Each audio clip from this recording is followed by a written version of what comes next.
Assalamualaikum warahmatullahi wabarakatuh. Salam kenal untuk siswa-siswi baru kelas 7 SMP Negeri 1 Muncar. Perkenalkan, nama saya Leti Latifah, SPDI. Kalian boleh memanggil saya Bu Leti. Di sini saya mengajar mata pelajaran Pendidikan Agama Islam dan Budi Pekerti untuk kelas 7A hingga kelas 7F. Dan selama masa pandemi ini, kita belajar melalui sistem daring dalam jaringan.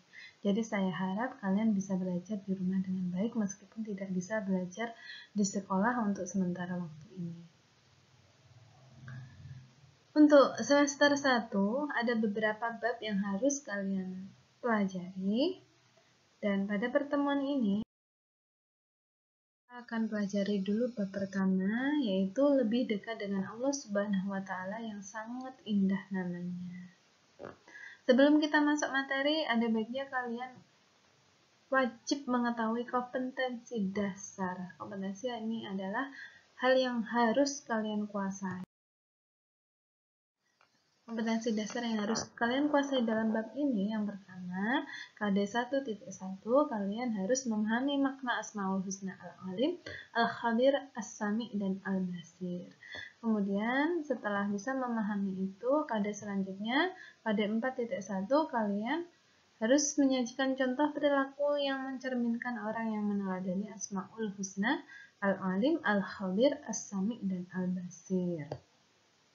Dan untuk mencapai kompetensi dasar ini, saya telah membuat peta konsep untuk kalian pada Adapun peta konsepnya dalam bab ini yaitu tentang iman kepada Allah, mempelajari dan memahami iman kepada Allah, mempelajari dan memahami makna Asmaul Husna, mempelajari dan memahami hikmah iman kepada Allah Subhanahu wa Ta'ala melalui Asmaul Husna.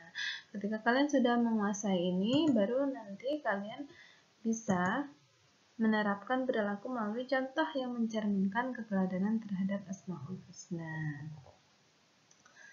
Baik, kita masuk ke materi.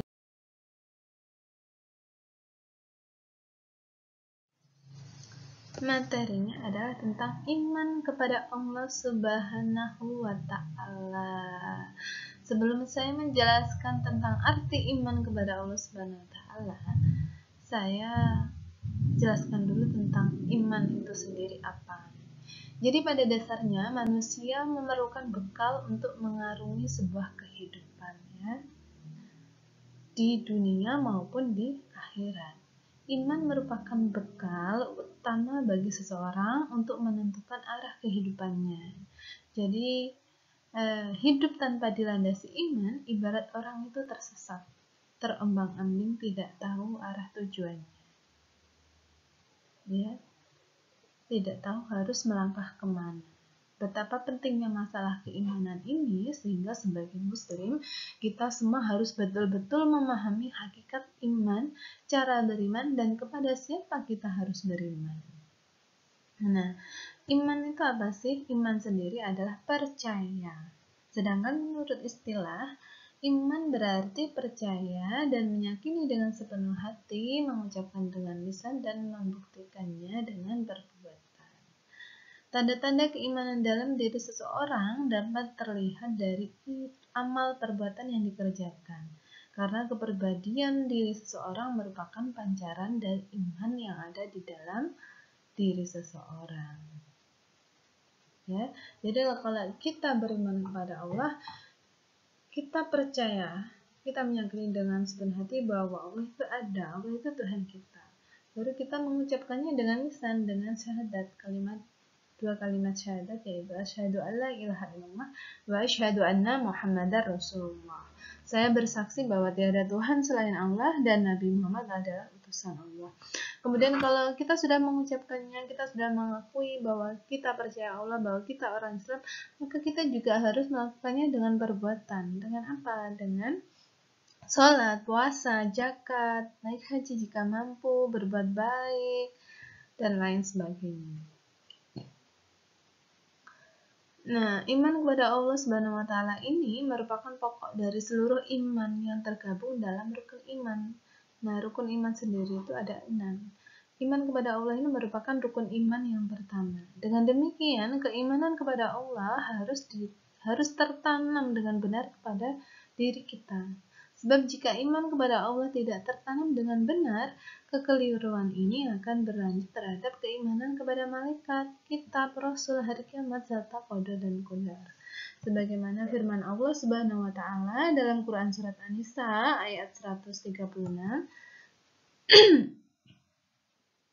yang artinya, wahai orang-orang yang beriman, tetaplah beriman kepada Allah dan Rasulnya Muhammad dan kepada kitab Al-Quran yang diturunkan kepada Rasulnya serta kitab yang diturunkan sebelumnya.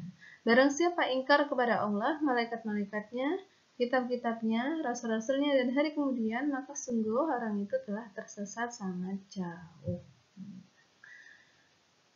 Keimanan seseorang itu bisa tebal dan bisa tipis, bisa bertambah atau berkurang. Salah satu cara untuk meningkatkan keimanan kita kepada Allah dengan cara apa coba? Yaitu dengan memahami nama-nama Allah yang baik dan indah.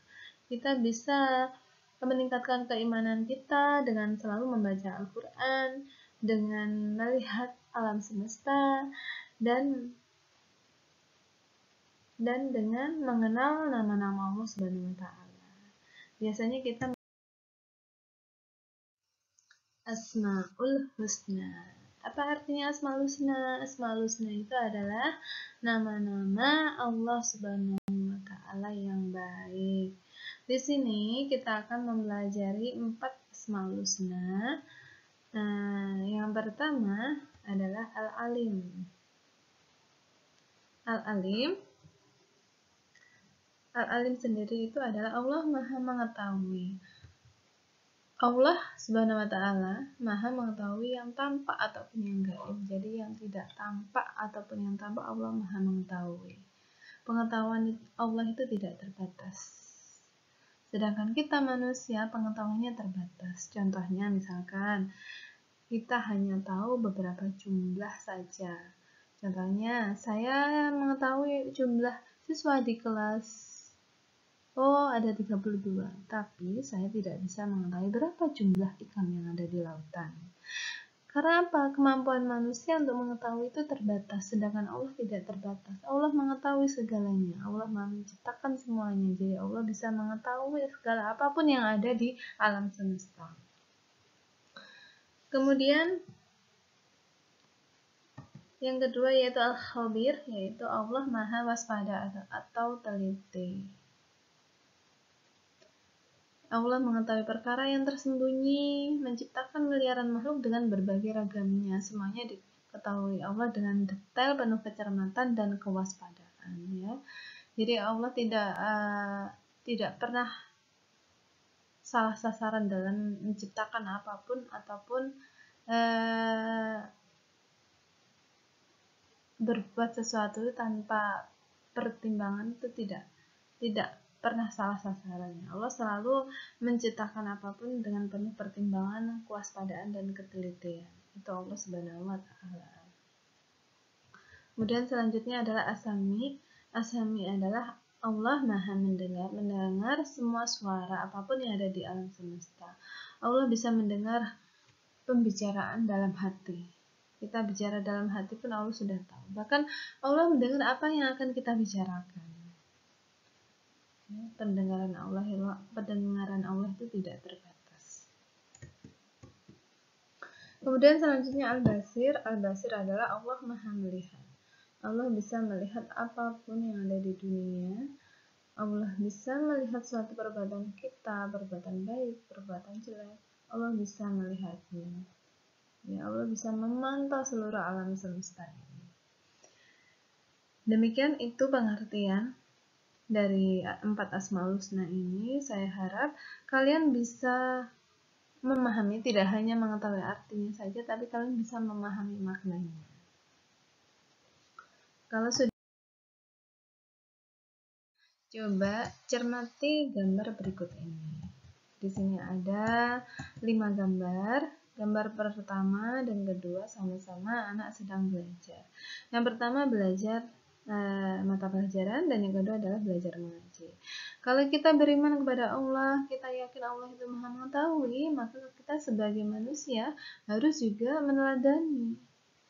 Kita harus punya rasa ingin tahu, belajar, dan mencari ilmu itu merupakan salah satu perilaku yang meneladani sifat Allah Al-Alim. Kemudian gambar ketiga, kalau kita yakin, kita percaya bahwa Allah itu mendengar, kenapa kita tidak berdoa sebanyak-banyaknya? Karena Allah itu mendengar perkataan yang baik, perkataan yang kotor. Kalau Allah itu mendengar, kenapa kita tidak melakukan atau berkata yang baik saja? Untuk gambar keempat, Allah Maha melihat, kan? Allah melihat sesuatu yang baik maupun yang buruk, perbuatan yang baik dan perbuatan yang buruk. Gambar yang keempat ini adalah suatu perbuatan baik yang pasti akan terlihat oleh Allah. Oleh karena itu, kalau kita meneladani bahwa Allah itu Al-Basir, maka seharusnya kita sebagai manusia harus senantiasa berbuat baik. Gambar kelima, karena Allah itu maha waspada, maha teliti, maka kita manusia juga harus waspada dan teliti. Jika kita bekerja, kita juga harus teliti dan penuh dengan kecermatan. Contohnya gambar ini adalah seorang anak menabung di bank. Maka sebagai petugas bank, pegawai bank, maka kita juga harus teliti dengan baik, menjaga uang dengan baik, menghitung uang dengan teliti dan dengan cermat, menyimpannya dengan penuh waspada. Baiklah, saya rasa itu beberapa penjelasan tentang iman kepada Allah, tentang cara mengenal Allah melalui Asmaul Husna tersebut. Jadi dalam pelajaran ini saya harap atau kita bisa memperoleh hikmah. Apa sih hikmah yang kita dapatkan jika kita beriman kepada Allah? Hikmah beriman kepada Allah Subhanahu wa taala di sini saya jelaskan ada 3. Yang pertama, selalu mendapat pertolongan dari Allah. Kenapa? Karena kita beriman, pasti Allah itu suka hambanya yang beriman. Kalau kita sudah beriman, pasti Allah akan selalu memberikan pertolongan kepada kita. Yang kedua, hati menjadi tenang dan tidak gelisah. Kenapa menjadi tenang? Karena selalu ada Allah di dalam hati kita. Karena kita selalu percaya Allah pasti memberikan yang terbaik untuk kita. Karena lalu buat apa kita gelisah? Karena ada Allah yang menjadi pelindung kita.